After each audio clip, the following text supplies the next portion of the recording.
Breaking. Federal agents have just exposed what prosecutors are calling the most sophisticated criminal enterprise ever embedded in America. At 11:47 p.m. Pacific Standard Time, the FBI director stood before a wall of cameras and delivered 6 words that would fracture the illusion of safety in America's second-largest city.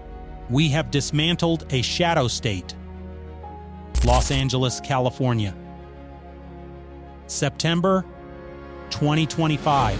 Federal investigators had just executed the largest coordinated anti-trafficking operation in California history, seizing $2.1 billion in laundered assets, 4,300 kilograms of fentanyl, 1,900 kilograms of cocaine, 780 kilograms of methamphetamine, and rescuing 214 victims of human trafficking from locations scattered across Southern California. But the drugs and the money were not the story. The story was who had been protecting it all.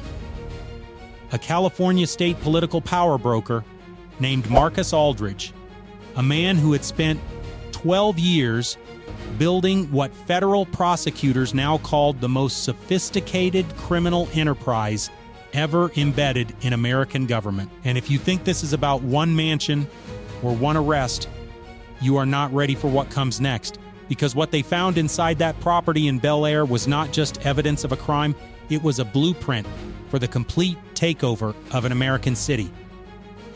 4:32 a.m., Bel Air, Los Angeles. The city still sleeping under a blanket of coastal fog. Streetlights cutting weak halos through the mist, palm trees swaying in silence. And then, the silence shatters. 18 black SUVs roll up Stone Canyon Road with headlights off. FBI, ICE, DIA, SWAT units from Homeland Security, U.S. Marshals, over 200 federal agents converging on a single point, a $47 million estate perched on a hillside with views of the Pacific Ocean and downtown skyline. This is not a house, it is a fortress. 12-foot walls, biometric gates, private security with military-grade surveillance. But tonight, none of that matters. The FBI has a federal warrant signed by a judge 2,000 miles away, and they are coming in hard. Flashbangs detonate at 3 entry points simultaneously. The front gate is ripped open by an armored battering ram.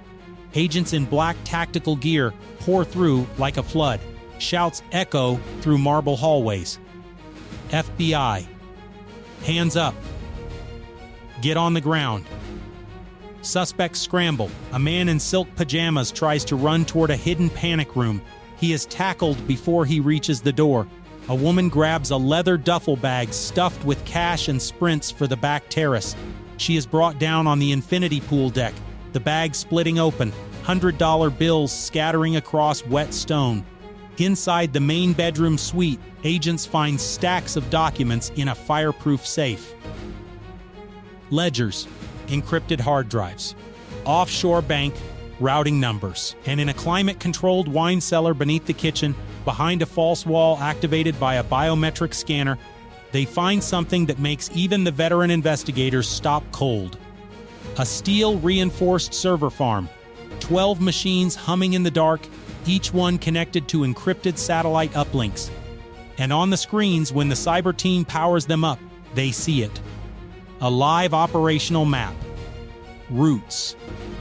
Schedules, payroll logs, photos of public officials, and at the center of it all, a network designation stamped across every file, Operations Skybridge.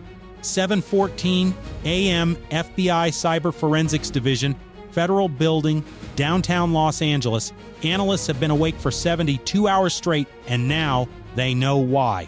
Operation Skybridge was not a criminal conspiracy, it was a parallel government. The servers taken from the Bel Air mansion contained financial records spanning 8 years, linking an international trafficking cartel with ties to East African and Mexican criminal networks to over 60 shell companies, 14 ghost corporations, 9 sham nonprofit foundations, and a logistics empire that moved narcotics, weapons, and human beings across the United States with the efficiency of Amazon Prime. Money flowed through fake green energy firms, restaurant chains, freight contractors, and charity organizations that existed only on paper. Every transfer was disguised, every account was layered, and every major decision was authorized by one man, Marcus Aldridge. Aldridge was not just a power broker, he was the architect. His digital signature appeared on every major cartel operation for the past 5 years. Shipping manifests altered to clear border inspections, warehouse leases signed under false corporate identities, encrypted messages coordinating human trafficking routes and migrant smuggling corridors through California and into Nevada, Arizona, and Oregon. He had turned Los Angeles into a hub, a fortress, a cartel-controlled command center operating under the cover of political influence and legitimate business. Investigators found evidence of over $340 million in bribes paid to officials across the state. Judges, border agents, city planners, legislative aides, even senior members of law enforcement. This was not corruption. This was command-level collusion. This was treason engineered in boardrooms and luxury estates, while American families buried their children who overdosed on fentanyl that came through Aldridge's network. And what the FBI found in those servers made one thing clear. The takedown in Bel Air was just the beginning. The operation had just started. 6:03 a.m. Joint Federal Task Force Command Center, Lax Federal Complex. A digital map the size of a cinema screen pulses with over 90 red markers scattered across Southern California. Each marker represents a location tied to Operation Skybridge, drug stash houses in South Los Angeles, human trafficking transit homes in Van Nuys and Pacoima, migrant smuggling safe houses in East LA and Boyle Heights, cartel-run logistics hubs in Long Beach and San Pedro, underground drug super labs in the desert outside Palmdale, money laundering fronts in Beverly Hills and Century City, tunnel systems beneath warehouses in Commerce and Vernon. Every single location is active. Every single location is compromised. And every single location is about to be hit. The mission is massive. Over 1,200 federal agents, 60 SWAT teams, Black Hawk helicopters circling above the city like mechanical angels of judgment, ICE tactical units coordinating with DIA strike teams, U.S. Marshals running fugitive intercepts, even naval support standing by off the coast, U.S. Navy warships ready to block any attempted sea escape routes. This is not a raid, this is an eradication. At 6:47 a.m. the order is given. Simultaneously, agents hit 43 locations across Los Angeles County. In Palmdale, a SWAT team breaches a corrugated metal warehouse and finds a fentanyl superlab capable of producing 2 million pills per week. Agents seize industrial pill presses, precursor chemicals shipped from China, and packaging designed to look like prescription medication. 3 cartel chemists are arrested on site, their hands still stained with powder. In Long Beach, ICE agents storm a luxury yacht docked at a private marina and discover 620 kilograms of cocaine hidden inside custom-built compartments in the hull. The yacht is registered to a shell company in the Cayman Islands, the same company that owns 7 commercial trucking firms used to move drugs up the I-5 corridor. In Van Nuys, federal agents raid a 2-story house and rescue 18 women and girls, the youngest only 14 years old, who had been trafficked from East Africa and Central America and forced into labor. The house was owned by a nonprofit foundation that claimed to provide refugee assistance. The foundation was a front. Every dollar donated went straight into Aldridge's network. In Commerce, agents find a tunnel system beneath a frozen food warehouse, a passage stretching nearly half a mile underground, reinforced with steel beams and equipped with ventilation, lighting, and rail carts used to move narcotics and people beneath the city without ever surfacing. The tunnel had been in operation for 3 years. Not one inspection had flagged it. By noon, the seizures are staggering. 6,800 kilograms of narcotics, $480 million in cash and assets, 127 arrests. The underworld took more damage in 6 hours than it had in the last 6 years. But the most damaging discovery was not found in a warehouse or a tunnel. It was found in the files. 2:37 p.m. FBI Evidence Analysis Wing. Investigators are going through emails, financial logs, internal communications, and patrol records recovered from Operation Skybridge servers. And what they are seeing is a betrayal that cuts deeper than any cartel violence. 34 law enforcement officers were on the cartel payroll, border agents who waved through convoys on schedule, patrol officers who falsified reports to protect drug stash houses, a senior sergeant who leaked federal raid schedules to cartel operatives 48 hours in advance, a deputy district attorney who buried evidence in trafficking cases, 2 judges who reduced sentences for cartel members in exchange for offshore payments. The infiltration was surgical.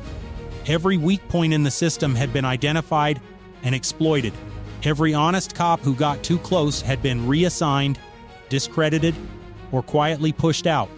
One email, sent from Aldridge's encrypted account to a cartel liaison, read, "We do not need to fight the system. We are the system." Federal agents began arresting their own. Officers were pulled from their homes in handcuffs while their families watched. A police captain who had spent 20 years on the force was led out of a precinct in downtown LA in front of cameras and colleagues, his badge ripped from his uniform. These were not rogue cops. They were part of a second enforcement structure, a shadow police force that answered to the cartel, not the Constitution. And the agents who stayed loyal, the ones who refused the bribes and kept fighting, they were the ones who felt the deepest pain.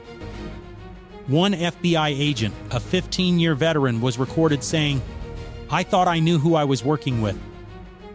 I thought I knew who had my back. I was wrong." The badge would be rebuilt. The system would be cleaned, but the scars would remain. And then